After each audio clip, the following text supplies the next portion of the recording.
Now I'm a huge Superman fan ever since I saw him. Christopher Reeve in that suit from Superman 1, Superman 2, Superman 3 with an evil Superman fighting a good Clark Kent in the junkyard. Wow, that was an amazing fight. I love that. Superman 4 also with Nuclear Man slowly fighting on the moon.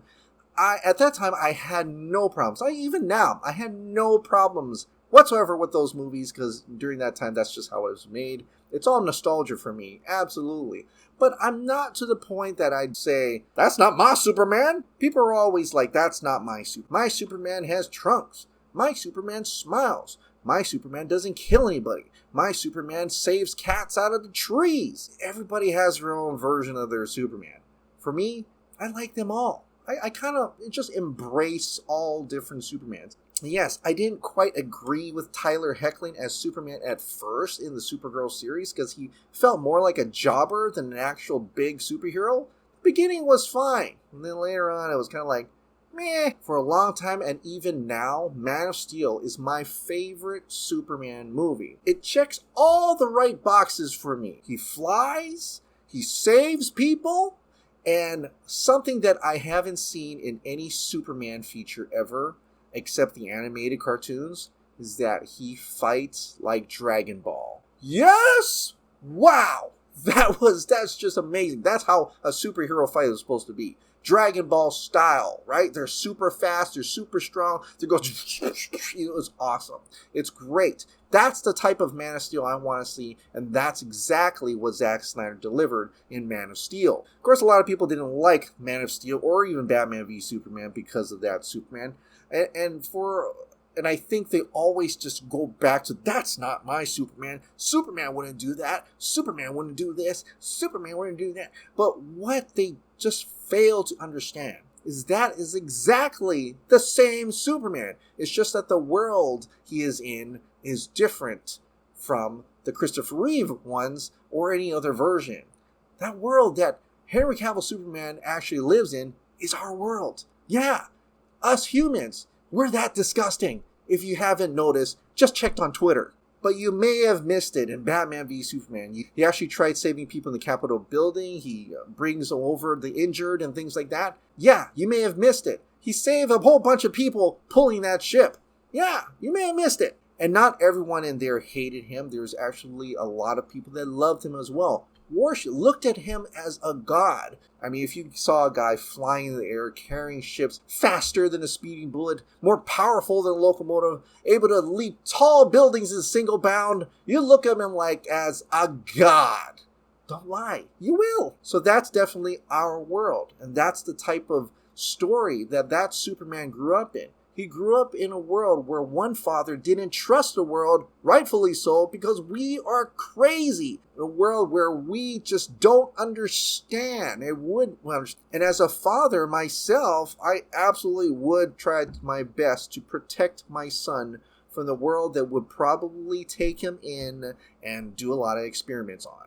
They weren't ready, and he was right. They weren't ready. And if we got to see Zack Snyder's Justice League continue to always to Justice League 3, that's when he will actually step out as a Superman that everybody knows and loves. And then came along Tyler Hoechlin's return as Superman in Superman and Lois. And right from the get-go, they are already comparing Superman and Lois to Man of Steel, to Christopher Reeve Superman. Things like that were happening. I got to see Superman and Lois. I finally got to see all the way through the end of the mid-season finale. I can't wait for it to come back in May, because this Superman and Lois is fantastic. Tyler Hoechlin does an incredible job as Superman. One fundamental thing that you have to understand about the difference between Tyler Hoechlin Superman and Henry Cavill Superman. Henry Cavill Superman pit against his own race the span of the same weekend. He just got his suit, and all of a sudden he's going to have to take on aliens? What? He didn't have time to be Superman. He barely knew anything. And then years after that, he dies. Like, that's it. He didn't have a chance. The difference is, Tyler Hoechlin Superman has been doing this for over 20 years. He's got a family.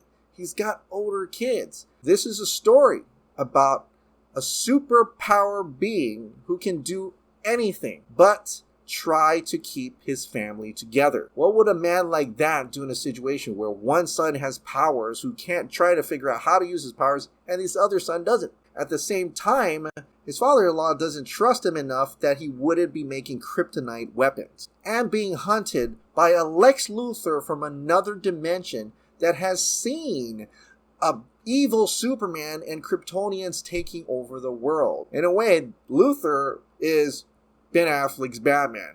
He saw a world that could have been destroyed, added to his paranoia, and made him the monster of the story. Tyler Hoechlin's Superman not only has to deal with his family, but he has to deal with a family that's related to him. Morgan Edge turns out to be another Kryptonian. His half-brother. His half-brother who came to this world and faced the demons that Jonathan Kent from Man of Steel feared the most for Kal-El. He was hunted down. He was experimented on. He was tested on. He didn't have an upbringing like the Kent. And so we see what a Superman would have been like if he didn't have the love of the Kents and was taken in by the government, etc. So even though you want to say, that's not my Superman, they're actually both Superman. They're just both in a different world and in a different time in their life. Also, it's just fun to see that Superman Lois takes a lot of inspiration from Man of Steel, Batman v Superman, and even Zack Snyder's Justice League. It's kind of fun. For a person who don't care too much about the CW, I'd say Superman Lois is a winner so far. And I can't wait to see the rest of this season. In the same breath, I can't wait to see if Zack Snyder could continue his Justice League movies so we get to see Superman come out from the black suit, back in the red and blue, not evil, but become the hero, what essentially is Man of Steel 2 in the Justice League 3 movie.